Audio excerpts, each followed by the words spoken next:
కర్నూలులో బీజేవైఎం ఆంధ్రప్రదేశ్ రాష్ట్ర కొత్త అధ్యక్షుడు సునీల్ కుమార్ రెడ్డి ప్రమాణ స్వీకారోత్సవ కార్యక్రమం జరిగింది. ఈ కార్యక్రమంలో బీజేపీ రాష్ట్ర అధ్యక్షుడు మాధవ్ పాల్గొన్నారు. యువతకు ఎక్కువ ప్రాధాన్యత ఇస్తున్న పార్టీ బీజేపీ అన్నారు. ఈ నెల 16న ప్రధాని మోదీ కర్నూలులో పర్యటిస్తారని చెప్పారు.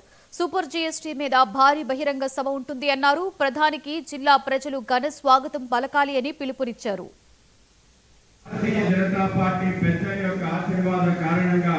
ఇవాళ భారతీయ జనతా పార్టీ ఆంధ్రప్రదేశ్ కి నూతన అధ్యక్షుడిగా నియమించబడ్డ మిత్రుడు సునీల్ రెడ్డి గారికి సందర్భంగా అభినందనలు, శుభాకాంక్షలు.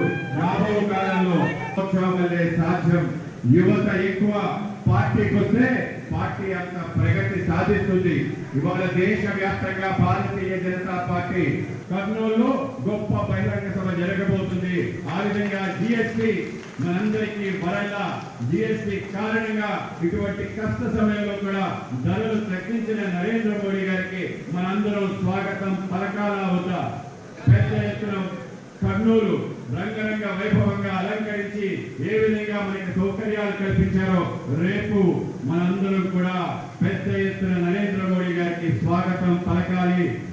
ఏదైతే అక్టోబర్ 16తో ఆయనకి జీవితంలో గుర్తుండిపోయే విధంగా మొత్తం మనందరం కూడా స్వాగతం పలికే విధంగా మన శ్రేణులందరూ కదలాలని చెప్పి ముందుగా మీ అందరికీ తెలియజేస్తున్నాను.